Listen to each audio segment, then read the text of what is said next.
Students, welcome to my YouTube channel.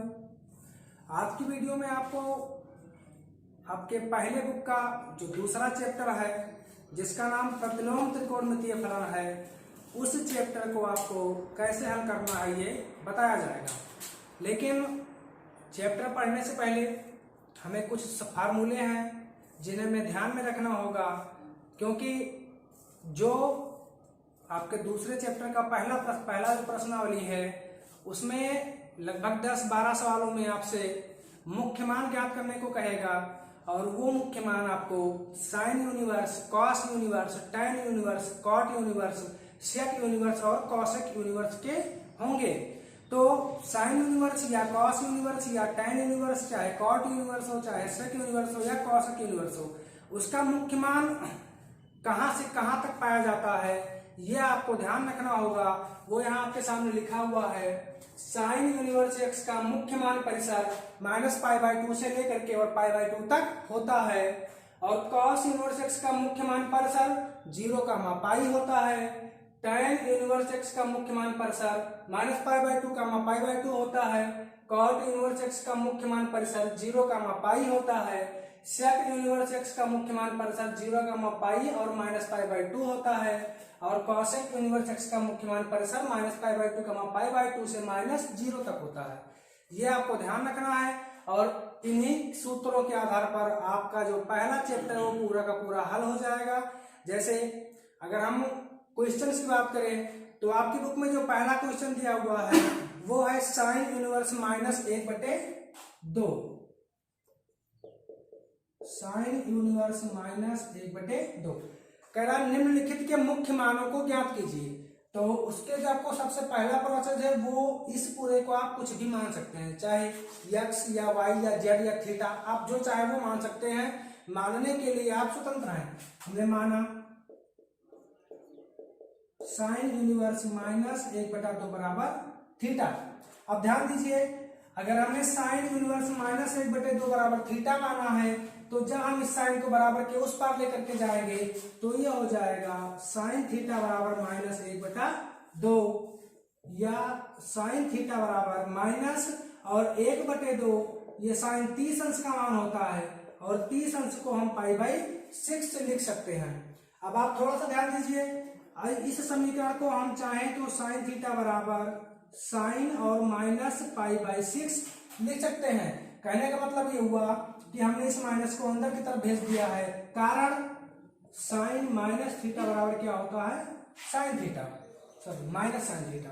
तो हम चाहे तो इस माइनस को थीटा के साथ रखें या साइन के साथ, दोनों में कोई परिवर्तन नहीं होगा। हमने यहाँ पर वही किया है। अब यदि आप दोनों पक्षों की तुलना करें तो दोनों पक्षों की तुलना करने पर आपको यहाँ से क्या मिलेगा, theta equal to -π/6।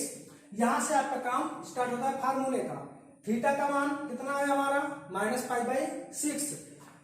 Sign universe x का जो मुख्य मान परिसर है वो कहां से कहां तक है, -π/2 से लेकर के और π/2 तक। -π/2 मतलब -90 और π/2 मतलब +90।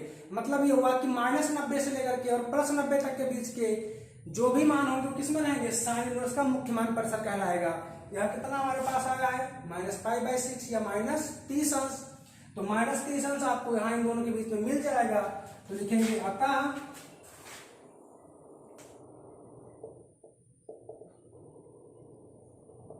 साइन यूनिवर्स -1/2 का मुख्य मान -π/6 है, जहां -π/6 बिलोंग टू -π/2, π/2। मतलब यह हुआ कि आपको इस सूत्र की जरूरत हल करने के बाद आपको अंत में पड़ेगी, तो इसलिए आप इन सारे सूत्रों को ध्यान में रखिएगा। उसके बाद क्वेश्चन नंबर 2 अगर हम देखें तो क्वेश्चन नंबर 2 में हमें दिया हुआ है कॉस यूनिवर्स √3/2। Cos universe √3/2। सबसे पहला काम क्या है, माना कॉस यूनिवर्स √3/2 बराबर थीटा। इसको उस तरफ ले जाइए तो कॉस थीटा बराबर √3/2 या कॉस थीटा √3/2 कॉस कितने अंश का मान होता है? √3/2 कॉस 30 अंश का मान होता है। और 30 अंश को अगर हम चाहें तो π/6 लिख सकते हैं। यदि आप दोनों की तुलना करेंगे तो थीटा बराबर हमें क्या मिलेगा? π/6। अब हमको यहां से ये देखना है कौन सा कोण है? Cos inverse. तो कॉस इनवर्स का जो मुख्य मान परिसर है वो 0, मतलब ये होगा कि हमेशा प्लस में रहेगा और 0 से लेकर के 180 अंश तक के बीच का सारा माना जाएगा। हमारा आया कितना है? 30 अंश या π/6। तो लिखेंगे अतः कॉस इनवर्स √3/2 का मुख्य मान π/6 है, जहां π/6 बिलोंग टू 0, उसके बाद क्वेश्चन नंबर 3 कॉसेक इनवर्स 2 दिया हुआ है, उसको भी आप हल कर सकते हैं।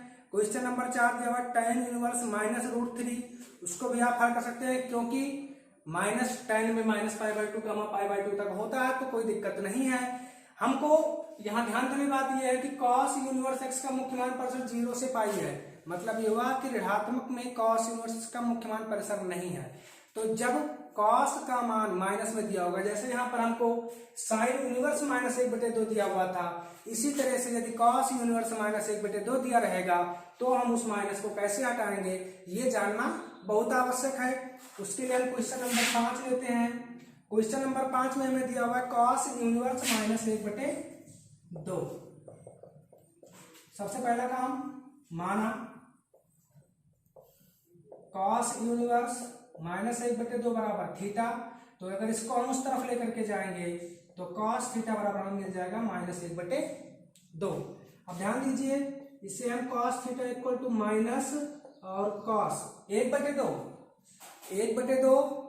कॉस 60 अंश का मान होता है, तो फिर इसे हम π/3 लिख सकते हैं। अब यहाँ ध्यान दीजिए, जब साइन में माइनस था तो हमने साइन को माइनस को ब्रैकेट के भीतर भेज दिया था, कारण साइन का मान -π/2 से π/2 तक था।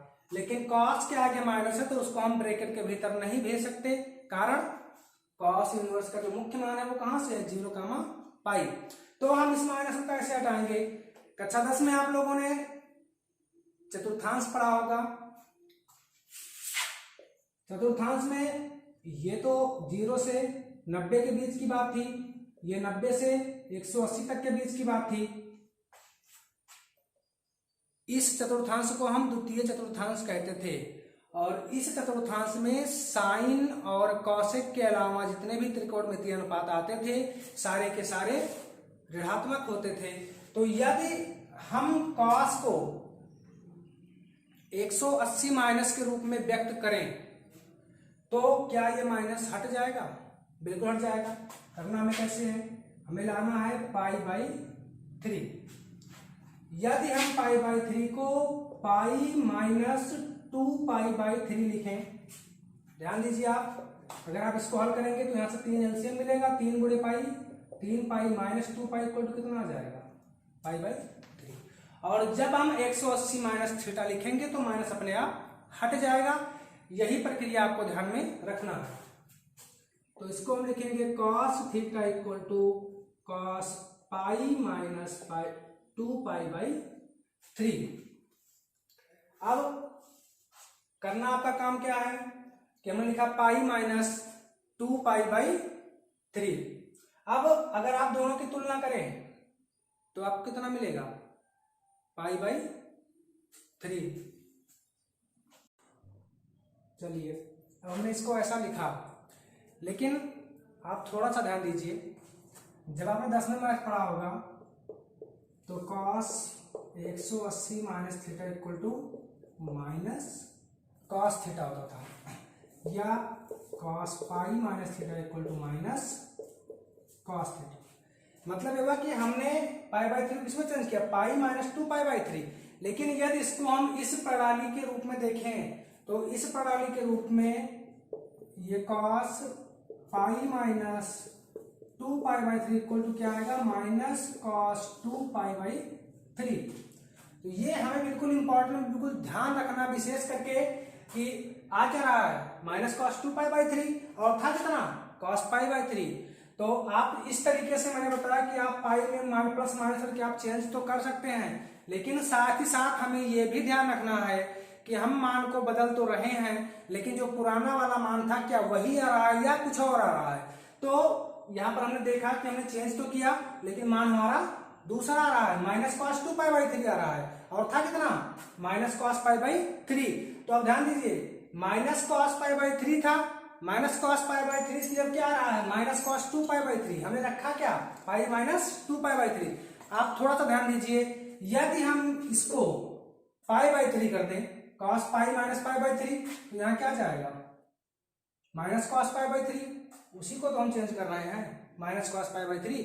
तो इस स्टेप को आपको बिल्कुल विशेष ध्यान रखना है कि कहीं भी प्लस और माइनस को हटाने के चक्कर में आपका क्वेश्चन गलत ना हो। इसलिए मैं आपको यहाँ भी करके बता दिया फॉर एग्जांपल कि कैसे आप माइनस को हटाएंगे, और यहाँ हमने ये करके दिखा दिया है कि जब हम मान को चेंज करेंगे तो हमारा पुराना मान ही आना चाहिए, कोई नया मान ना आए। अब क्या करेंगे सीधे इसको cos थीटा बराबर, अब इसको हल करेंगे तो ये cos 3π माइनस π/3 या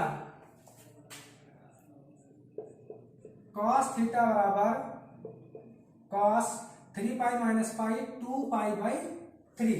अब यहां से हमारा माइनस हट चुका है, अगर हम दोनों पक्षों की तुलना करें तो थीटा हमें क्या मिलेगा 2π/3। 2π/3 0 से 180 के बीच में मिलेगा, तो लिखेंगे अतः cos यूनिवर्स माइनस 1/2 का मुख्य मान 2π/3 है, जहां 2π/3 बिलोंग टू 0, इसी की तरह से आप अपने इस चैप्टर के क्वेश्चन नंबर 10 तक को हल कर सकते हैं। यदि आपको क्वेश्चन नंबर 10 तक हल करने में कोई दिक्कत हो रही है तो आप नीचे कमेंट कर सकते हैं, और क्वेश्चन नंबर 10 के आगे का वीडियो या जो आगे का सॉल्यूशन है वो आपको अगले वीडियो में बताया जाएगा।